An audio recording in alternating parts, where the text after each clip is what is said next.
Hey everyone, this is Ashley with Evans Behavioral Services. I wanted to share a tool that I have created for supervision for BCBAs. So this is a competency checklist that is based on the 5th edition task list that can be used by BCBAs who are supervising those pursuing their fieldwork hours in behavior analysis, or they can also be used by trainees as a self-assessment tool to, identify what competencies you have within the task list and which ones, you still need to develop as you are pursuing your BCBA certification. So yeah, this is an awesome tool. I think it's really helpful for, making sure that you are meeting all of these areas of competency that you will need as a BCBA. So there are 4 tabs. The first is instructions, which I'm not going to, really go in depth on these. Of course, you can read them over.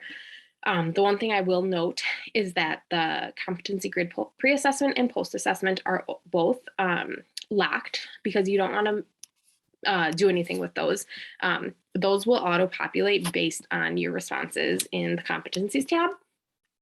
If you modify it at all, it would mess up the formulas. So you don't want to do that. So you'll go into this competencies tab.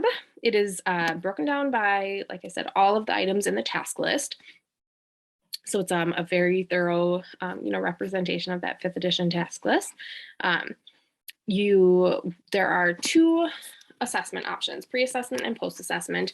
Feel free to change this up however you prefer. So it could just be first assessment and second assessment. My initial thought was having it be pre-assessment with being assessed like early on in your fieldwork hours or prior to starting your fieldwork hours if you wanted to self-assess and see what you already know. And then post-assessment being, more towards the end of your fieldwork hours are complete or like before you sit for the exam, but feel free to modify that however you prefer. So there is a rating scale of 1 to 4 that you will rate your supervisee, or as if you're self-assessing, you'll rate yourself on. 1 being you have no experience with that skill or concept. 2, you have minimal understanding of the skill or concept. 3, you're developing your competency, so it's progressing. Or 4, you have mastered that skill or concept. So you will just go down the full task list and rate on that scale of 1 to 4. And then it will populate color coordinated, 1 being red, 2 orange, 3 yellow, and 4 green.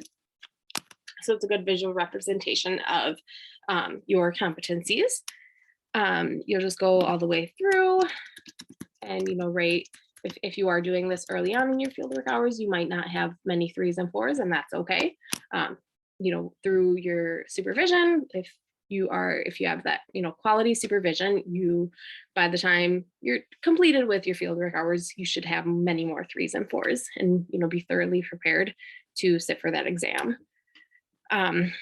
So yeah, and then you're going to you're going to go over to the competency grid, and you'll see that it is, again, color coordinated as a really nice visual representation of your skills within each task list section, so like philosophical underpinnings here, as you can see, we just went 1, 2, 3, 4, 1, but then in section B, you'll see that you have a lot of 1s and 2s. So that would indicate, that's an area that you really need to focus on, especially if there are other task list sections that you have many 3s and 4s. That might be a good indicator that, those would be areas that you're pretty strong in. And maybe section B here with the 1s and 2s is an area that you're going to want to focus in on more. So then let's go back to the competencies tab. Let's say that you are doing your post-assessment. So let's say section B, you had really great quality supervision and you have completely mastered this task list. Like you are rock star Awesome. All fours. So you're going to go to that post-assessment competency grid. Again, it is locked, so don't make edits right on this. It will auto-populate all of those fours, a nice, beautiful visual representation that you have a full understanding of section B of the task list.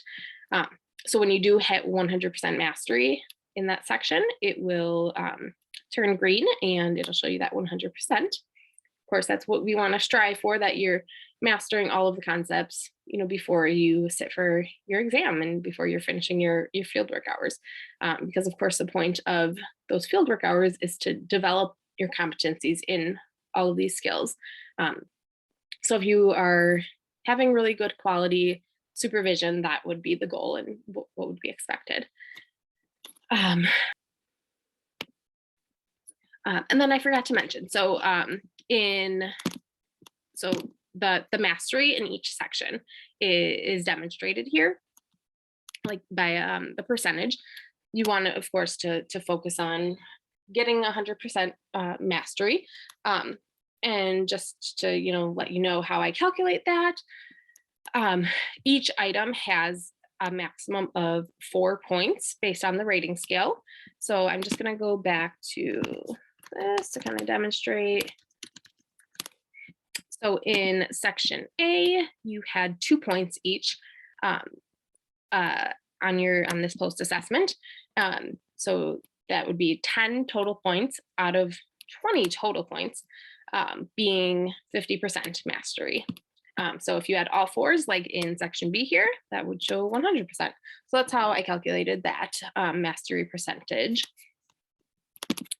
Yeah, so that's all, that's all I have for you here. I really hope that this is a beneficial tool for you. I know as supervisors providing supervision to those who are pursuing BCBA supervision, we have a really big responsibility to make sure that the future generation of BCBAs are qualified and have a really good understanding of all of these items in the task list and behavioral principles and all of that good stuff. So I just find this much more useful in really visualizing and identifying areas of strength and areas of need for my supervisees. So I hope that you guys find it as beneficial.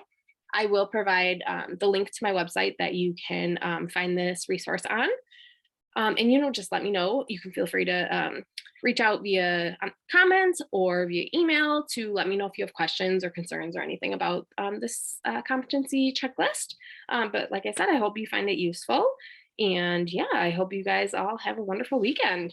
Thanks for listening. Bye.